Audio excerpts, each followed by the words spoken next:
And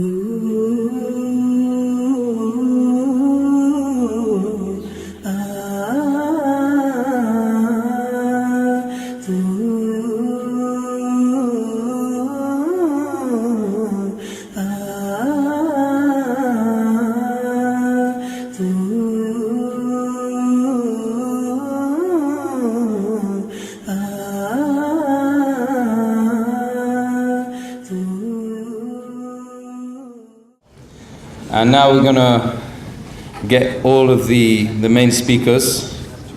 Abdur Raheem Green, the guy who collared me in London. Sheikh Hussain. Did he tell you what he said to me? Yeah, okay, fine. So I don't. Abdur Raheem Green from London. Sheikh Hussain from Malaysia. And Sheikh Bilal, Abu Amina Bilal Phillips from Qatar. He's actually in Qatar right now, but I think you were in India for a while over there, setting up some Islamic schools and educational establishments there. But alhamdulillah, we've got 3 of the speakers here, and this is your opportunity to find out about the rewards of dawah, about why you should give dawah, about who supports dawah, about who is going to be giving the dawah here in Oslo, in Norway, etc.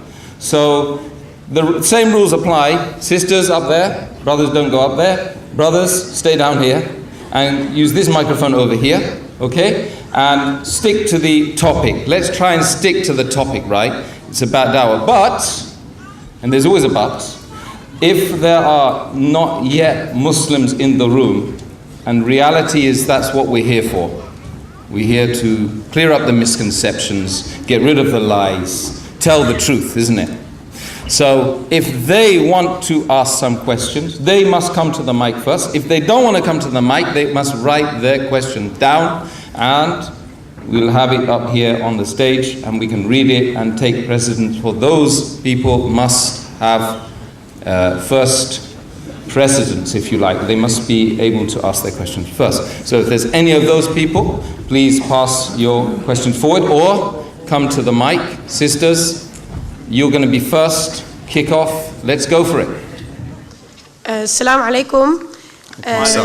I got this question when Abdur Raheem Green was asking, so this one is for him. What advice do you have for people who already are Muslims but living a life which is against Islam? And this girl that gave me the question, she wants to help them by making them understand that this is wrong. So what's your advice? Abdur Raheem, did you get that? I got the first bit about Muslims who are not practicing Islam, right? Yeah, but just reiterate it just in case we get it wrong. Okay. Just say it again, but with a bit of a louder voice, sister. Okay. What advice do you have for people who are Muslims but living a life which is against Islam? And she wants to help them by making them understand that the things they're doing are wrong. Yeah, basically, okay, I think I got the idea. I think the basic rules of what I mentioned in my talk still apply. Number one, whether the person is not a Muslim or a Muslim who's not following Islam, then, I would say that there's 2 things that you need to obviously set a good example yourself. So you should make sure that you are displaying to them and you are showing them good behavior, good manners. And inshallah, you should invite with them and you should reason with them. As Allah subhanahu wa ta'ala says, عُدُّوا إِلَى سَبِيلِ رَبِّكَ بِالْحِكْمَةِ وَالْمَوْعِظَةِ الْحَسَنَةِ وَجَدِّلْهُمْ بِالَّتِي هِيَ أَحْسَنُ. So there's 3 things. If it's a Muslim, you will mention to them what Allah says and what the Prophet sallallahu alaihi wasallam says. So if they are, for example, let's say they are not praying, then mention to them the verses, the ayat of Quran, the hadith of the Prophet sallallahu alaihi wasallam, what the Quran says about prayer, the importance of prayer, the virtue of prayer, the punishment for leaving prayer. And the maw'idat al-hasana means to remind them of death, of the day of judgment, of the hellfire, of the paradise, that this life is just a temporary abode. وَجَدِّلْهُمْ بِالَّتِي هِيَ أَحْسَنُ, and give them reasoned arguments, explain to them the wisdom, the reason, the logic behind that. This is the methodology with anyone you are trying to, inshallah, bring them towards the good or keep them away from evil. So that's my general advice. Allahu alam. Jazakallah khair, Abdur Raheem. I would That just answers the question. also add Please. that it's good to find out where their problems lie. You know, when a person thinks himself a Muslim or herself a Muslim and doesn't practice Islam, there are usually issues that they have, you know, which have led them to that position. So try to find out what is the root, because if you promote certain things to them but you haven't tackled the root, then it's just going to go over their heads. They're not really going to accept it. So you need to find out what is at the bottom of it, and then you give them the proper medicine from the Quran or the Sunnah, you know, accordingly. Jazakallah khair. Bilal, do you want to add anything, Sheikh Hussain? Okay. All right, so do we have a not yet Muslim to ask a question? Yes. Our friend over here. Fire away, my friend. Yes. Hello. Blessings to you all. Hi. Hey. I have been on a search, of course, to find my way, and a way that can be of benefit for all beings, with 4 legs and 8 legs and 1,000 legs and 2 legs and everything. Yeah. And I'm wondering about this with I am vegan, as you I am vegan. I tried, yeah. Because I don't want to support captivity of animals being held in prison. It's actually worse than concentration camps of Hitler. Many animals have it like this. Yes. And because it's not even Arbeit macht frei, as he say. Yeah. It's work as a nun all your life, and if you lay enough eggs, you can expect to be your head to be chopped off. Yeah. So there are many things, but how if I want to join Islam, Yeah. I want to. How do animals get looked after, or how do we justify slaughtering animals and eating them and stuff like that? Is that what you want? Slaughtering, I was talking to Hussain before about this, to do it with respect, but also captivity. Captivity. Okay. Borders, fences. Great. What is Allah's opinion on this? Okay. It's good. Who would like to be first up to answer the question? One of the... Okay. Sheikh Bilal? I would say that the idea of borders or boundaries, we find that in life, without borders and boundaries, you end up with chaos. Without the banks of the river guiding the river, then the river is dissipated. You can't benefit from it. The banks guide it, so it channels it so that you're able to take benefit from it. Same thing with school. From some perspectives, a child might look at a school as being some form of a prison. But the society has evolved this as an efficient means of educating, and the child can adjust to it. For every effort that human beings make in this world, there must have borders, parameters, and guidelines. So when we look into the animal world was created by God for the benefit of human beings. This is part of our belief. We don't look at ourselves. I know some people say, well, there's no difference between us, and the other animals. It's just we are able to speak and in this way, and we seem to have managed to gotten on top of it all. But maybe in another system, they would be the ones on top and we would be the ones on the bottom. Well, no, we believe that this is how God wanted it. The animals that are there, we are obliged to utilize them in a way which is still humane. It doesn't mean that simply because we can eat, we can treat them in any way, shape, or form.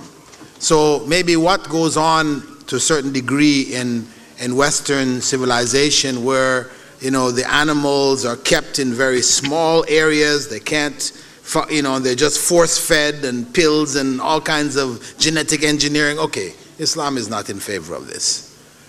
Natural rearing, but still, even when you naturally rear, you do need some kind of boundaries to keep them from running away and running under a car or whatever. So the idea of keeping them within areas is not, from the Islamic perspective, a bad idea, as long as it doesn't, affect the animals in terms of causing unnecessary disease or causing unnecessary pain in their lives. One little follow-up. Can I have one little follow-up? Okay, go ahead. Just one quick one. Yeah, that's fine. Then, if this is against Islam to have animals in this being treated in this bad way,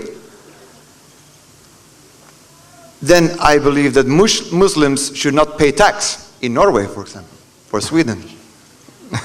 Okay. Because there's money, like the system is feeding this, supporting this.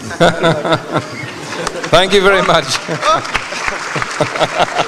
But we still have to add that if all the taxes were going into that, I would say, it's something worth considering. But the taxes also clean snow away from the roads. Yeah. So we do need that too. Yeah. And there, taxes also provide electricity and a variety of other things for the people of the society. So we don't want to take an attack against a whole system because of failure in some aspect of the system. Better we tackle that aspect. We should inform, educate, and try to correct. Yeah. Can I add something, Sheikh Bilal? Is that just to add to what the Sheikh said, in respect to my talk about, maybe if you look at Muslims, you think the most important thing for us is halal meat. Maybe we should include within our understanding of halal the way that we treat, the way that animals are treated. A lot of the time, the eat we meet as Muslims is really not the way that animals should be treated, according to what Sheikh Bilal has already said. So again, as Muslims, you can have an effect. Your vote is not only a tick you put in the ballot box. Actually, the biggest vote you have is what you choose to buy as a consumer. And you need to remember that the things you buy and the things you choose to buy have a huge impact, and Muslims need to bring that into consideration, inshallah. So maybe we need as Muslims to make sure and have more of an effort that the meat that we eat is treated humanely, is treated properly, and fits those conditions, inshallah. Yeah, Jazakallah. Ameen. Muslim tax, special Muslim system? Yeah, maybe. Thank you very much for your question. Appreciate it enormously. Bismillah. We need more people like you around. I would like to add a couple of proofs taken from the Holy Quran and that of the prophetic tradition, which somehow substantiate the fact that which has been reiterated by the speakers. Yes, we have plenty of Quranic verses which really has encouraged us to be kind to the animal when being slaughtered.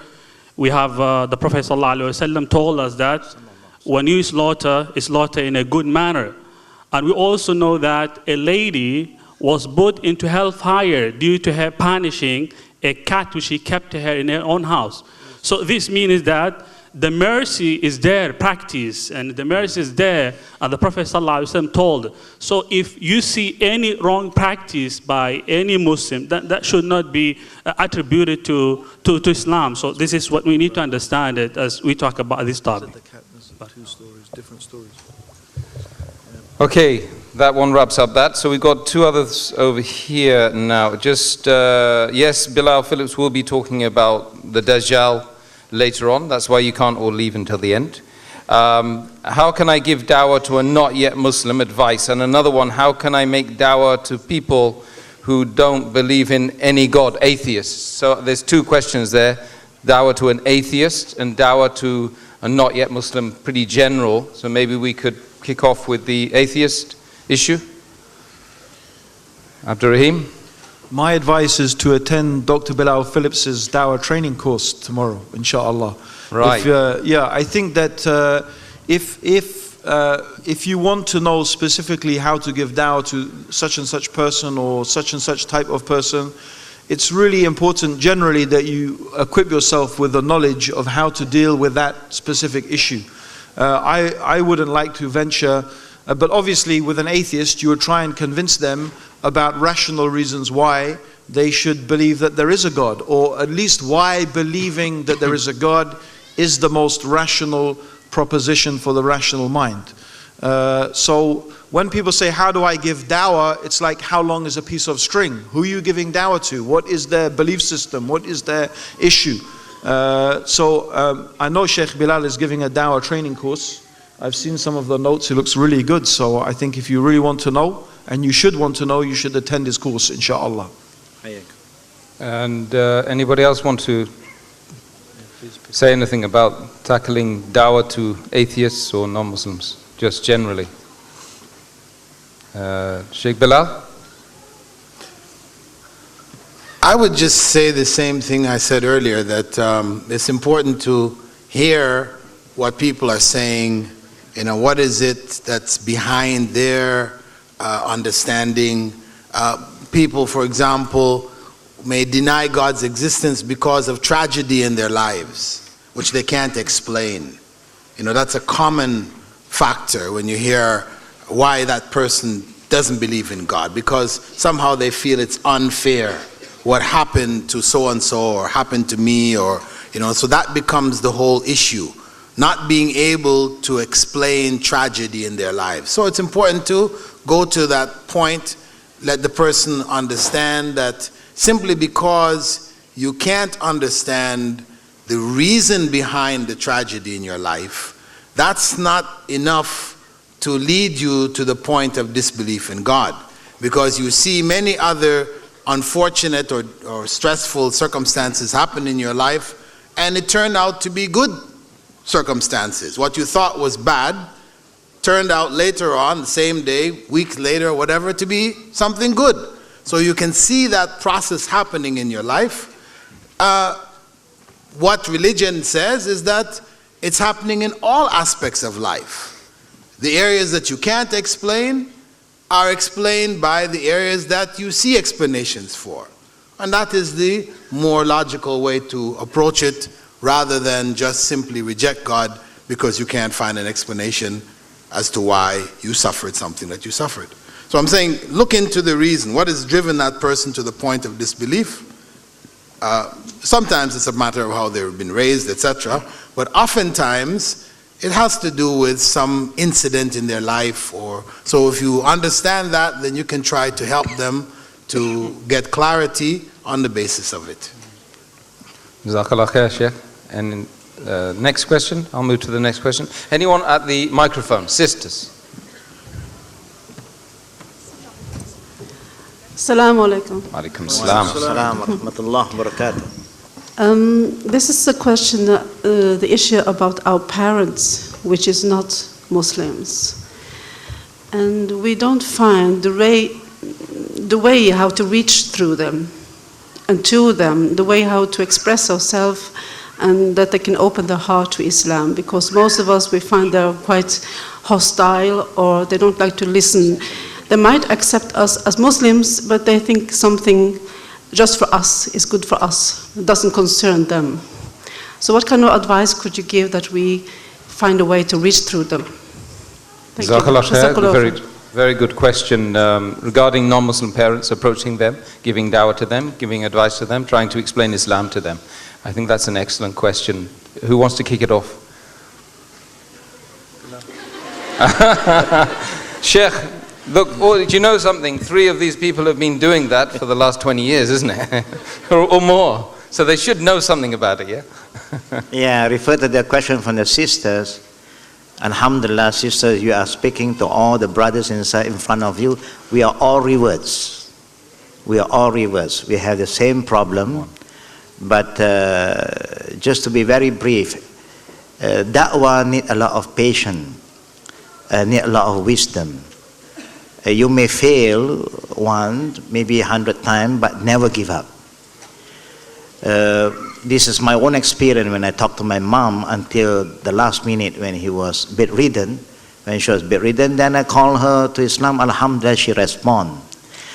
It's not easy, but we are not going to give up. Tomorrow, inshallah, there will be a day between me and the reverts, brothers and sisters here.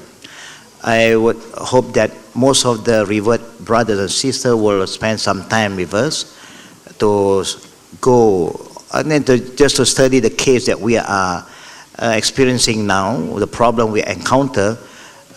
Inshallah, through our little experience, more than 30 over years in Da'wah, we ask Allah to help us to overcome the problem that we are going to encounter. But if any of your family who is near, who is staying here now, you can, if they are here, you can even invite them to see us. No? Maybe you do not know, sometimes the word that come from you, they won't be responding, but when it comes from other people, they respond better. May I add that the parents, they're living very far away. I hardly see them a couple of times in a year. A couple of times in the year. I would still say, sister, that as the brother said, you just have to be patient, and you, whatever time you have, you just try to utilize it as best as you can. Don't give up, as he said. Try to see them or call them more often.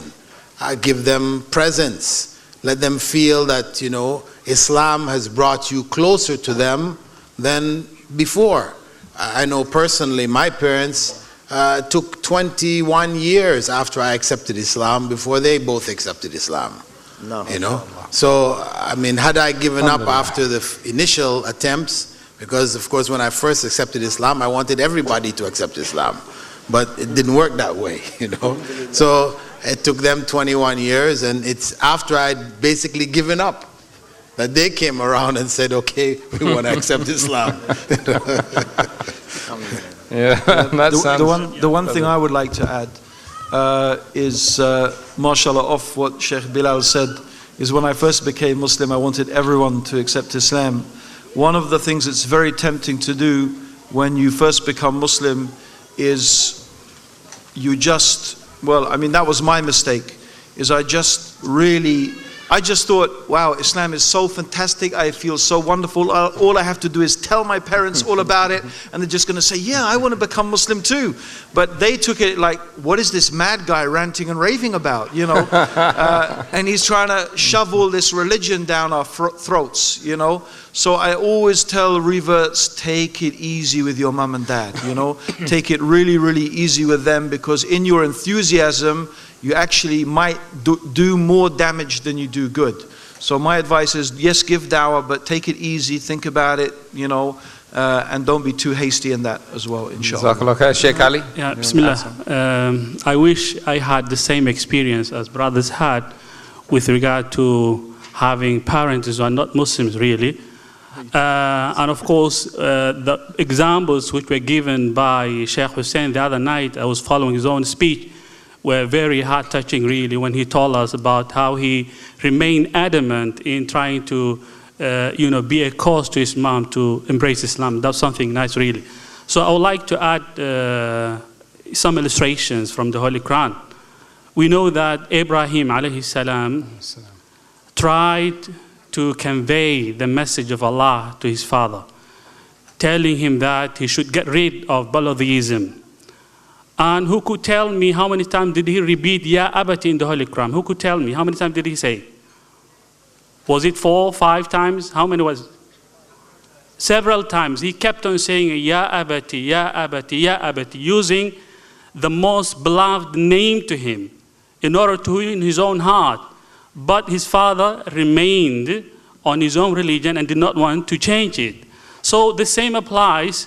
What we have to do is that we should not get rid of it. We should not we shouldn't lose hope of that. We should keep on, inshallah subhanahu wa ta'ala, the word we read, even though that the word that reaches to their ears could be it at one ear and out of the other. The other thing is, في صحيح مسلم, Asma says, قدمت علي أمي وهي مشركة. My mother came to me and she was not still Muslim. She was not yet Muslim. She came to me and she came to the Prophet sallallahu alaihi wasallam. She said, أَفَا أَصِلُهَا? Can I make relations with her, O Prophet? And the Prophet sallallahu alaihi wasallam suggested to her and told her that she should make relation with her mother. It means that in our own Islam we have all these beautiful things. So even if our own parents are not yet Muslim, but we should keep on, as Dr. Bilal told you, and the brothers also illustrated to you, we should keep on, we shouldn't lose hope of them. So this is what we need. But the type of the relation should vary from time to another by giving presents, by giving them advice, by taking them to the place where you think that they can be so easily influenced. Doing all these things will help, inshallah, subhanahu wa ta'ala. Jazakallah khair, Sheikh Ali. And my mother learned that I was a Muslim from the BBC. And it was only then she took it seriously. Can you believe it? Subhanallah. Anyway, to Sheikh Bilal, may Allah subhanahu wa ta'ala reward you and indeed all of the people who are giving dawah. You gave dawah in the desert there to the soldiers, the US soldiers. Was there anything particular that you used to use? Any particular argumentation or line of argumentation you used to use? Was there a sort of a clincher that you can mention in the dawah you gave to the soldiers there? In the explanation which I gave concerning the different methods that we used, it included, as we said, taking them to the mosques, helping them in some of their day-to-day things so they could see what life is in the Muslim community, introducing, for example, women to Muslim women so they could hear from the mouths of the women themselves what is their life like. And in terms of the direct arguments, this varied from person to person. The presentation which I used to give on Islam was just a general presentation, focusing on the principles behind the rituals of Islam. So, rather than focusing so much on the 5 pillars as rituals, focusing more on their spiritual, emotional, psychological benefits. I mean, how do they benefit a human being? So I would just say that there is no magic word or statement that produces the Muslim. Each person has his or her own issues, and what may affect one may not affect another. I mean, I know people who read the Quran, and as I mentioned in my talk, one of the people who were involved in us in Dawah, they read the Quran and that was it for them. But for myself, when I first read the Quran, it didn't have an impact on me. I was a communist, and I read the Quran, and it just didn't really make too much sense to me. Nobody was there to clarify to me what was going on, and it just didn't have an impact on me. Instead, a book by Muhammad Qutb called Islam, the Misunderstood Religion, where he does a comparison between Islam and communism and Christianity, socialism, and all the other systems, from all of the different perspectives. That did it for me, because that's where my head was at. So don't look for the magical bullet, the silver bullet that you just have to shoot it and we have a Muslim coming up here.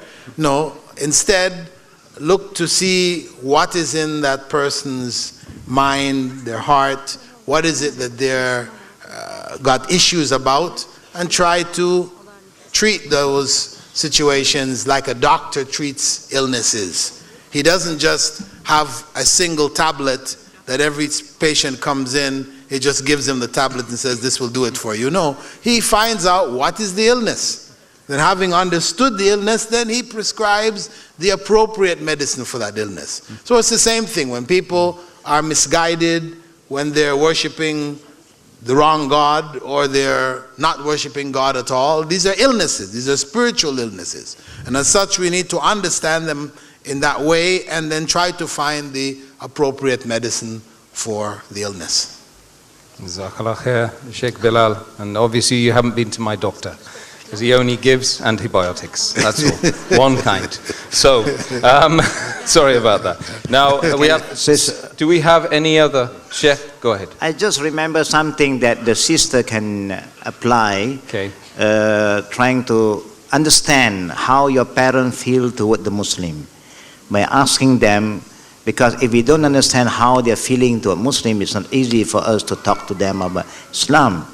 It's good to ask our family who are believers. Maybe they don't believe in Allah yet, but they believe in some religion. Ask them what do they think about the Muslim, just to get some information from them. And for people who don't believe in any God, it's also you can ask them, what do you think about people who believe in God? No, we just want to understand their mentality. Because the Prophet said, "Khatibun nas ala qadri ukulihim." When you want to talk to anybody, you must understand what is in their mind. How do they think? Then from there, it may help you to do your da'wah. Without understanding that it's just like a doctor, like what Sheikh Bilal said, if you go to the doctor, you are not going to tell the doctor, "Doctor, I'm not feeling well." Then the doctor will say, "What happened to you? Have headache, stomach ache, toothache, any ache?" He want to know some ache. But you say, "I don't know what happened to me." It's up to you. I don't think this doctor is going to treat you. No. You know, the doctor is very easy, because he will ask you to give the medicine. He asks you about your sickness first. Now, a good doctor, he don't have to ask you. "Okay, you sit down." He look at you. "I know what sickness you are now." You got heart sick, he said. "You shouldn't have come to me," he said. Yeah, some can do that. No, some can do that. But normally, the normal doctor, you got to explain to him why you want to see him. No? Why do you come to see this doctor? And they'll say, "Oh no, I don't know what happened to my stomach." And then he start to put his hand on your stomach. He's not going to put your hand on the head. It's simply, you are guiding him, you are helping him. And that's how it is. We should understand, how they think and how they feel. Then, inshallah, I think there will be a better way. Because Sayyidina Ali did say, "Likulli maqal maqam wa likulli maqam maqal." Every word there is a place, and every place there is a word to apply. Jazakallah. Barakallahu feek, Sheikh. And we have some sisters who want to ask some questions. Assalamu alaikum. Salam rahmatullahi wa barakatuh. Can women give da'wah to only women, or can they give it to men as well? And when is it enough to spread da'wah? Because sometimes you feel like you're saying it too much and people get tired, and sometimes you just feel like you didn't get to say enough. Okay. This is to Hussain Yi. Hussain Yi, Sheikh Hussain Yi, can men give to da'wah to women and vice versa, I guess? Of course you can do that, but like what I said earlier, Allah said, "Wal-mu'minun wal-mu'minat ba'duhum awliya'u ba' ya'muruna bil-ma'ruf yanhauna 'anil munkar" ila al-akhir ayah. It is always better if the woman, da'iyah, calling the other woman to Islam, because it's easier. But if there's no more woman to call another woman to Islam, then the man is the responsibility of all Muslims. Can a woman call a man to Islam? Why not? As long as you know where you are, you're safe, you feel you're secure, alhamdulillah. Da'wah, but the best one is the man will deal with the man, the woman will deal with the woman. That will be the best way. Yeah? Because there's issues, sometimes it's not easy for the man to go into. It's easy for the woman to deal with the woman. If the woman are not active, then the man will do their job, and then you will see the man, alhamdulillah, then you cannot blame the man anymore, because the man got to save her, not just make her a Muslim, but to save her. to make sure she will live and die as a Muslimah. So it's good also for the Muslimah to be active in da'wah, inshallah. Jazakallah khair. There's actually 5 brothers over here waiting, so I thought that they were wearing IslamNet t-shirts. They knew all about dawah, you see. So anyway, should we have some brothers? Fadda. Bismillah ar-Rahman. Assalamu alaikum. Wa alaikum assalam wa rahmatullah. Just about rewards. We all know this term is very close to mankind. All people love this term rewards. And actually even animals. In circus we know that elephant or lions, when he obeys his master, so there is a reward, sugar or something. So just to put some light in rewards for a human being who say Ashhadu an la ilaha illallah, that he recognize that there is only one creator. So if please can make some, because we know many people die without say Ashhadu an la. It means they die without that they recognize that there is one creator and in his prophets which he chose. So just thanks. What is the reward of people saying La ilaha illallah? The Prophet ﷺ did mention in one of the hadiths, Man akhir kalamihi biqawli La ilaha illallah dakhla jannah.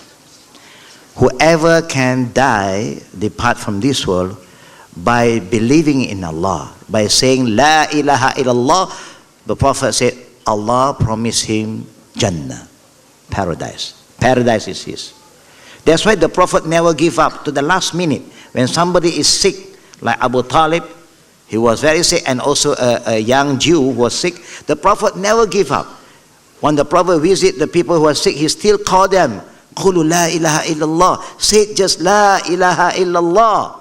Tuflihun, you'll be successful. Yeah, so there is the greatest reward for La ilaha illallah is you will be guaranteed by Allah to go to paradise. And that is the place that everybody intend to go. How bad a person today, if you ask him sincerely from his heart, or do you want to go to hell or paradise? What do you think they will say? Paradise. They are sure saying paradise. That's why they work so hard for paradise. They even spend money to buy paradise. You know? But in Islam, if you want to go to paradise, the Prophet ﷺ remind us, just say La ilaha illallah. Man akhir kalamihi biqawli La ilaha illallah dakhala jannah. But it's not easy to say La ilaha illallah when you want to go to, when you are dying, because the test of Allah is greater. The shaitan will appear in many forms just to discourage you, to make you forget Allah subhanahu wa ta'ala. That is the greatest reward of La ilaha illallah. Jazakallah khair. We've got 2 important questions from the sisters, I understand. Okay. Assalamu alaikum. Alaikum assalam. This is to Bilal Phillips. Should we follow one special madhab or should we follow Salaf and Salih? Can you explain the terms Salaf and Salih? The issue of madhab or school of legal thought, we can say that what is required of us is to follow the same school of thought that Abu Bakr, Umar, Uthman, Ali followed, that Abu Hanifa, Imam Malik, Shafi, and Ahmad ibn Hanbal followed, because they all followed one school. That one school was the school of Rasulullah sallallahu alaihi wasallam, the school of the Prophet. And that's what is required of the Muslim, to try to follow the way of the Prophet to the best of his or her ability. Scholars will help them in following that way. So when one says they're following the Salaf as-Salih, or the righteous predecessors, the early Muslims who were on the correct path, about whom the Prophet ﷺ had said, Khairun nasi qarni, the best of people are my generation. ثُمَّ الَّذِينَ يَلُونَهُمْ, then those who follow them. ثُمَّ الَّذِينَ يَلُونَهُمْ, then those who follow them. The first 3 generations were given that special status. And this is because of the fact that they were closest to the time of the Prophet sallallahu alaihi wasallam. So they had the best understanding. And that is why Imam Malik, for example, had said that nothing which did not correct and set right the affairs of Muslims in the first generation would do in the later generations. That what is going to improve their lot, is going to correct their situations, will be the same things which corrected the first generation. Jazakallah khair, Sheikh Bilal. Sister, another question? We take a few from the brothers over here. Assalamu alaikum. Alaikum salam wa rahmatullahi Can you say something about what it is like giving da'wah on Facebook? Many brothers and sisters use Facebook active to get to know each other and spread Islam. It leads to fitna in many ways. So, yeah, just to all of the sheikhs. Just, yeah. Okay, who wants to go first? Da'wah on Facebook. Or da'wah. Face da'wah. Face-to-face da'wah. Facebook. Facebook then on the fitna, lots of people use it and it leads to fitna. Well, the issue of Facebook is that it is like the telephone or writing letters. Whatever means of communication is available to us is in fact neutral. How we use it determines whether it is good or it is bad. So I personally have a page on Facebook where I inform people of latest lectures or different points of da'wah, clarify different issues on that page. And a lot of people benefit, a lot of people write in and thank me, etc. So I see a lot of benefit coming from it. There are other people who use the Facebook page for other things, you know, and there's corruption there too. But you choose. It is your choice whether you use it for good or you use it for evil. Jazakallah khair. Anyone else? Okay, yeah, I'd just like to mention, by the way, that in respect to Facebook, I have something like the Queen of England. She has a real birthday and she has an official birthday. I have a real Facebook page, an official Facebook page, and some other Facebook pages, I don't know where they came from, it's got my name. But if anyone wants to know my own actual personal Facebook page, it's Anthony Green, with a TH, A-N-T-H. It's got a little picture of me looking, I don't know, whatever, but that's me, okay? I've got no makeup on and I'm not standing there in Peace TV, it's just a little simple picture. People ask, why Anthony Green? Honestly, the only reason I opened a Facebook page was when Facebook pretty much started. The only reason I did it is because I thought maybe some of my non-Muslim friends from before I was a Muslim, might try to look me up and they could contact me and I could give them dawah. And that's why I use my old name, because I was hoping I might be able to give them dawah that way. And personally, I didn't find, like Sheikh Bilal, I found it very useful. MashaAllah, most of the stuff that I see on my wall is, MashaAllah, verses of Quran, little hadith, things that people write that I found very beneficial. So myself, MashaAllah, I agree with the Sheikh that exactly what he said, it's how you use it, it's the problem. Anything we do could be open to this issue of fitness. So, Jazakallah khair. Barakallah fiqh. And you want to add something, Sheikh? Bismillah. What the brothers and sheikhs have told is sufficient enough, but I would like to base it on an Islamic formula that says الموازنة بين المفاسد والمصالح. What we know is that when the televisions first appeared, all the Muslims have attacked. Then telephones came, then we have attacked. Then the internet emerged, we have attacked. But the good thing is that we have to see and balance, we have to strike a balance between al-masalih wal-mafasid. We have to see which one is better, which one can help us more.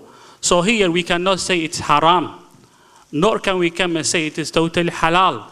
It depends on the way you use it. If you use it for a bad thing, then it becomes haram. The same thing applies to the knife. If you use it for cutting meat, it's halal. If you use it to kill people, then it's haram.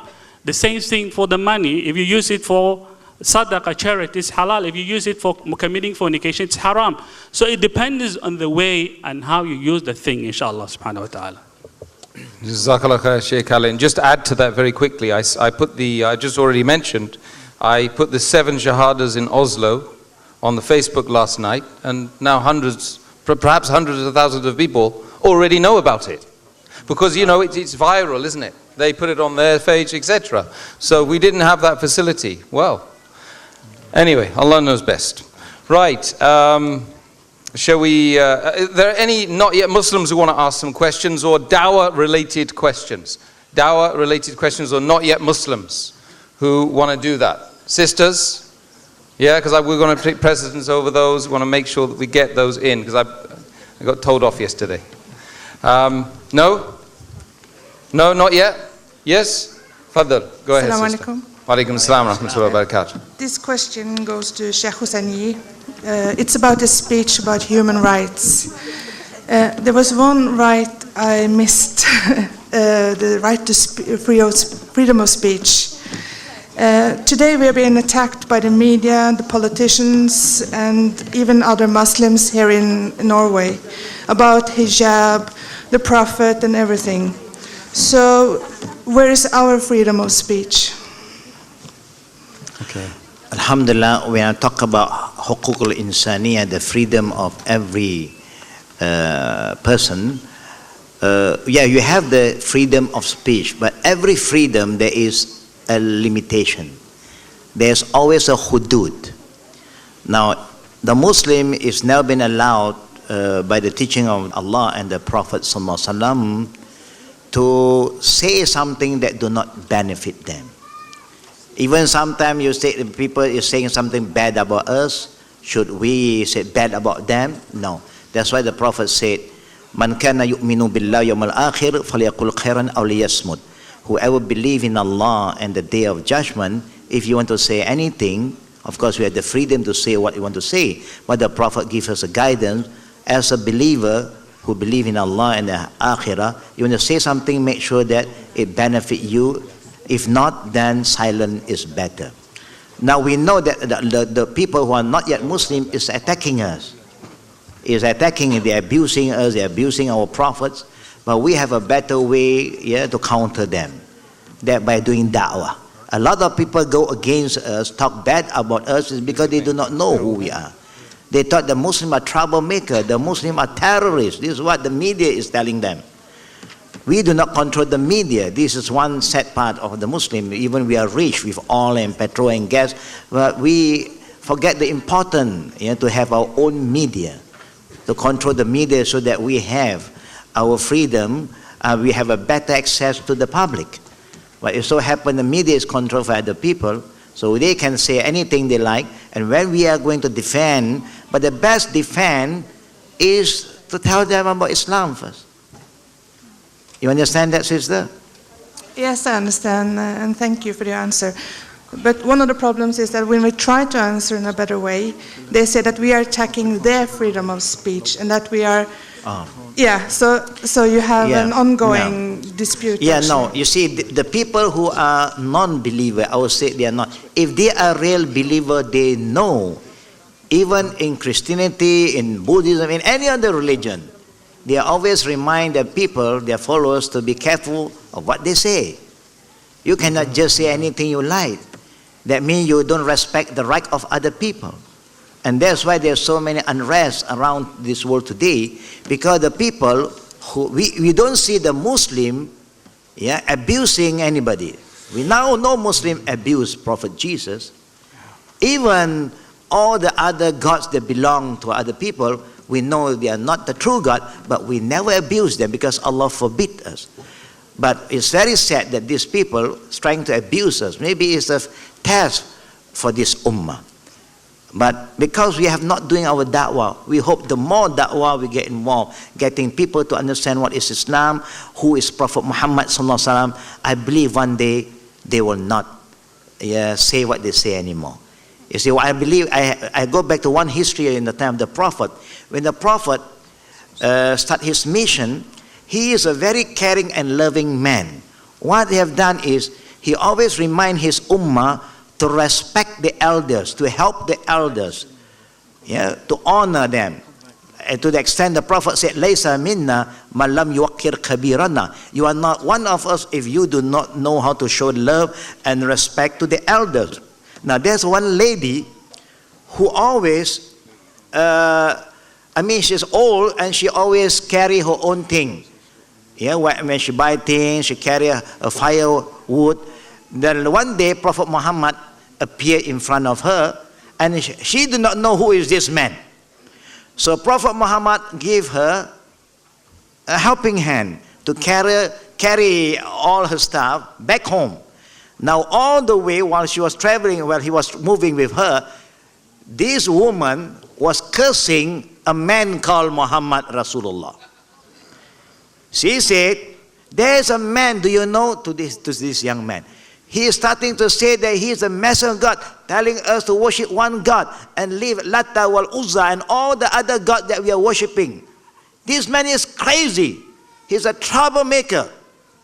So she said, "If I will see him today, I'm going to spit on his face. I'm going to use this firewood to hit him." Allahu Akbar. Our Prophet sallallahu alaihi wasallam, he's not a man like us. No. Oh, is what you say about me? You throw down all his things. No. You carry your own goods. No. He is a man of patience, sabar. All the way he just keep quiet, silent is golden sometimes. Until he reached the house of the old lady, and then he put everything. He said, "The old lady don't give something as a sign of appreciation." She said, "No, it's my duty to help you. You are like a mother to me." And then what happened? She said, "You should be that man. You are so kind. In my whole life, no man ever offered a helping hand to me. This is the first time a man offered a helping hand to an old lady. I think you should be the one." Then he said, "If this Muhammad that you curse all the way is standing in front of you now, what will you do to him? If that man is standing in front of me, I will spit on him, I will beat him with this stick." Then he said, "This is the man that you are talking about. I am Muhammad Rasulullah." She still swears with the name of Latta wal Uzza because she believes in Latta wal Uzza. From today onward, if anybody said bad about Muhammad Rasulullah, I am going to beat him with this thing. You see the reverse. Allahu Akbar, MashaAllah. You see? Sometimes there's a lot of hikmah. I know how we feel when people attack our Prophet, because we love our Prophet. And this is one of the signs of the Iman. Because you cannot be a true believer until you love the Prophet ﷺ more than yourself, more than your family, and all the people that you know. So may Allah help us and give us the patience, sister, inshallah. And may Allah give hidayah to those who are against us. Ameen. Ooh.